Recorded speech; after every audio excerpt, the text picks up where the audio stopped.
world hates us? No one cares. It's always been a double standard. There's always going to be a double standard. We're always a small crowd. We're always a small number. Where does the world know that it's immoral to rape and murder? You can't not engage. Do you find that education that you're giving to people, you think it's changing people's minds?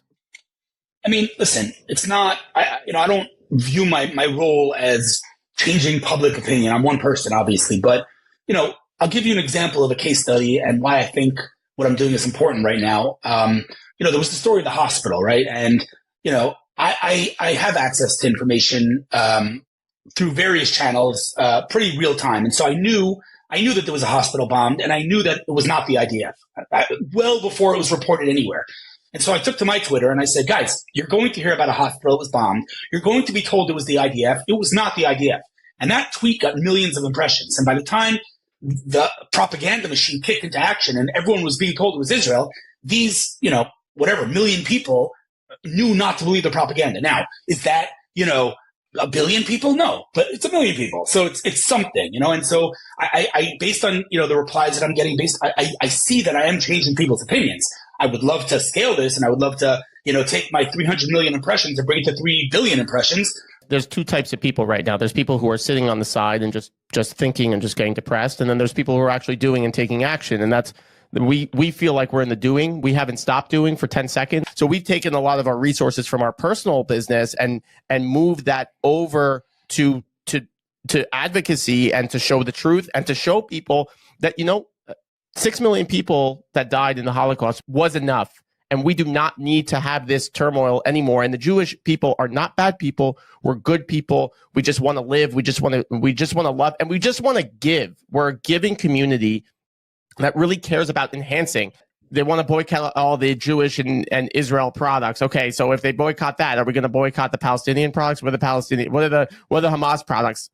Rape, terrorism? Like, what are we going to boycott there? So it's amazing to see what people are actually doing and how they're scaling it. It sounds like it's a recurring theme. You're a startup nation, it's all tech.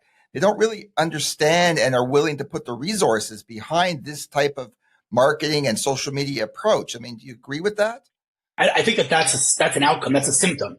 I think if more fundamentally, we, as in our side in this war, we don't have a narrative, right? They have a narrative. Their narrative is, you're the oppressors, we're being oppressed, resistance. That's it. Now, is it accurate? Is it true? Of course not. It's one big, pile of whatever, but it doesn't matter because it's an easy to consume, easy to understand narrative. What's our narrative? The world hates us? No one cares.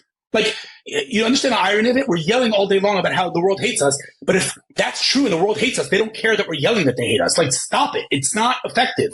Oh, there's a double standard. Yeah, there's always been there's always going to be a double standard. That is not an effective narrative. And so, at some point, and I plan on doing this the day after the war, we're going to have to get some of the most, creative minds in the Jewish world, or not even only in the Jewish world, in general, into a room to define our narrative. What is our narrative? And I know what our narrative should be. Our narrative should be that we are the source of light in this world. I mean, it doesn't matter who you are or where you are in the world. You want more light in your feed. Right? Your feed is dark. The world is a dark place. And the forces of dark are right in front of us, October 7th.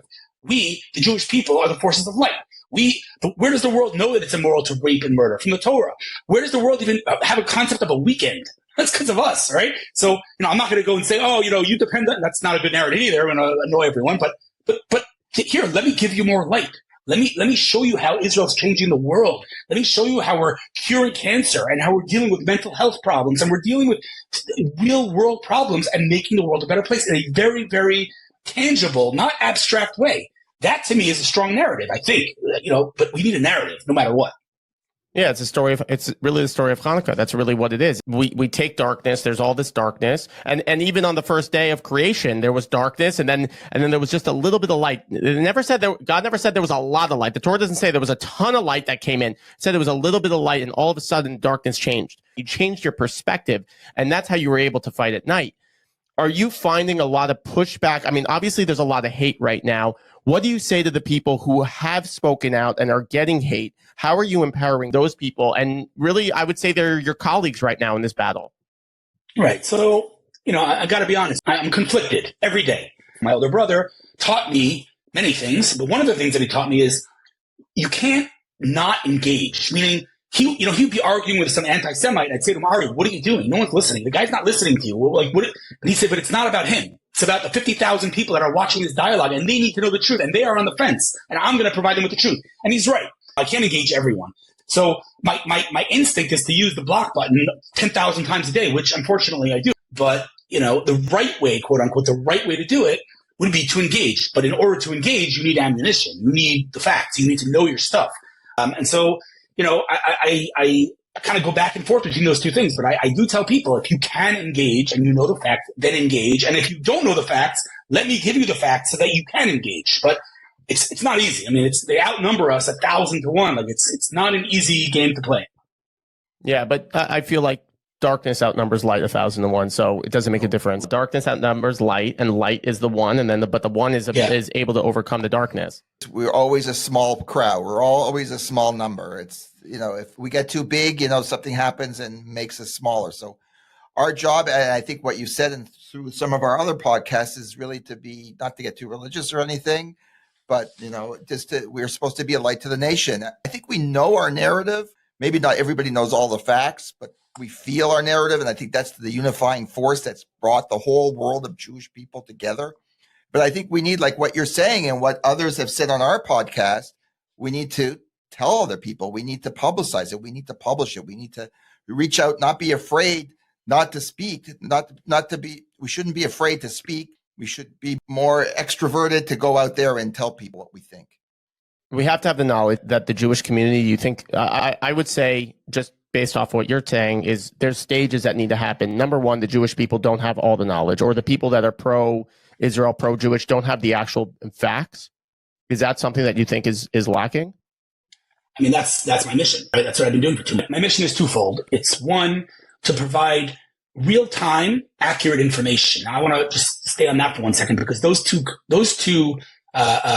terms, real-time and accurate, generally speaking, are mutually exclusive, right? Because if I'm providing accurate information, that requires me to verify it, right? And if I'm verifying, it takes time, and it won't be real time. And if it's real time, oftentimes you're going to make a mistake and share fake news. So those two things together are very, very hard to accomplish. And I'm trying to be as careful as I can, but that is a very important mission, one. And the second part of my mission is to provide our people, not only the Jews, but our side, the good side here, because this is a war of good and evil. There's no nuance here. And my mission has been to provide our side with hope, with optimism, with something to grasp onto, because we're all devastated, and there is a lot of good. There is a lot of unity. There is a lot of beautiful videos out there. I'm sure you've seen many of them. So I'm very focused on providing something good to my audience. What was your defining moment in your life that allowed you to constantly be resilient and constantly push past things and grow and develop even when everything was working against you? What was that moment for you? And certainly, I'm sure the passing of your brother was a very momentous moment for you. Yeah, for sure, 100%. If you'd ask me what my biggest challenge is in life, I would say the lack of resilience. I actually do not think I'm resilient enough. And, I think I've had it, thank God, life has been relatively good to me. God has been relatively good to me.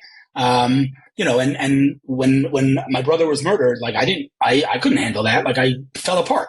Not to say that anybody's resilient enough not to fall apart when their brother's murdered, but I don't consider myself a resilient person. I consider myself many other things, but resilience is not my strong suit. I think I need to work on it. I need to improve, because life comes with challenges. Everyone's life comes with challenges. Some are bigger, some are smaller. But I can't listen. Half my family's in Gaza right now. My nephews, my brother, like, everyone's there. And like every single time I get a WhatsApp about another, tragedy of another soldier falling in Gaza, I hold my breath. That God forbid I'm going to see another name. God forbid I would fall apart. So I don't consider myself resilient. That's the answer to your question. I would consider you resilient because you're able to constantly push forward. People, I will disagree. You're a lot stronger than you think you are, and you're just doing it in a different channel. You're resilient on Twitter. It's an easy place to say stuff because there's really not that many ramifications. But I mean, I posted when I went on Fox News and Newsmax and places like that, I got a lot of hate. And honestly, I felt it. I went, whoa, this is crazy. I had somebody text me, you're a terrorist and all terrorists should die with you in the state of Israel. I was like, whoa, that is an excessive message. and I will block you. I would say you're resilient out of necessity. So you see what needs to be done and you go ahead and you do it. Whether or not it's your first reaction or not doesn't really make a difference, but out of necessity, you're showing your resiliency. You showed it after your brother passed away and you stepped in. You're stepping up. I'll take it, and I appreciate the kind words that you guys think I'm resilient, but like, you know, everyone that I know has gone down south and seen the destruction and watched the atrocities. I keep projecting the IDF. I'm like, guys, I'm not seeing this. Like, no, we're putting together, a screening for influencers. Come. And I'm like, dude, not a chance in hell. Not a chance in hell. My neshama, my soul cannot handle it. Like 100%. I mean that totally genuinely. I cannot see that stuff. Like even online, when people send me videos of the atrocities, I immediately block them. I cannot see that stuff. I'm not denying or debating the PR significance of having influential people see those atrocities. I get it. Of course. I personally cannot handle that. And so, some people can't handle social media. I'm okay there. But I don't know I don't call that resilience, because that's my comfort zone. Resilience would be getting out of my comfort zone, and I don't get out of my comfort zone. Only getting out of your comfort zone when you need to. I mean, there's no need to see, if you don't need to see further atrocities on video, if you already can imagine even worse than that, which you probably are, and you've already gone through it yourself. You need to show those videos to people that don't understand what's going on, not to people that do understand it already. It's just more of the same. So one thing that we love hearing is that how you're doing, and we're happy to support, and we hope that our people support you. How are you empowering other people to step up? And what are you saying to other people that their role needs to be in this war? Because not everybody can be in the front lines of Gaza, as you understand. Not everybody can watch the videos. Not everybody can people have weaknesses in life. And we're saying stay away from weaknesses and focus on your strengths, but double and triple and quadruple down on your strengths. What are you saying to those people that feel like they want to get in, but they don't know how to? Well, I mean, everyone has a keyboard, right? We all have a keyboard. And I think that many people belittle their ability to impact and influence people. But again, if Ari taught me anything, it's that one person can impact millions of people. And so I say to people, listen, I'm not saying you have to turn into like a mega influencer and you start building a YouTube and TikTok channel. That's not what I'm saying. But, you do have an opinion. You do have thoughts. You do have insights. Open your keyboard and start writing. And people are like, no, it's an echo chamber. That is not how the internet works, right? If I post something on whatever platform and it gets reposted or shared or retweeted by someone else, I just got out of my comfort zone, out of my echo chamber. So, I tell people, every single person, in my opinion, has the ability to bring impact to this world in general, but specifically in the war. Do something, whatever. If you can't go to the kibbutzim, you can't go down south, okay, no problem. Get on the internet. You can't get on the internet, call your mom. I don't care. Do something. Just don't sit around and scroll through your feeds like a cocaine addict. It's not good for anything. We had the parents of Rose Luben on, the American that was unfortunately stabbed and killed in the Old City right after October 7th. She saved a couple hundred lives. And I asked them, how are you guys continuing to be able to do this? And they said, we want to show the world that even after the biggest tragedy that happened to us, we are now petitioning Congress and the U.S. Senate. And we're changing the way that people look at Zionism, anti-Zionism, anti-Jewish, and they're actually being successful doing it, which is their way of contributing.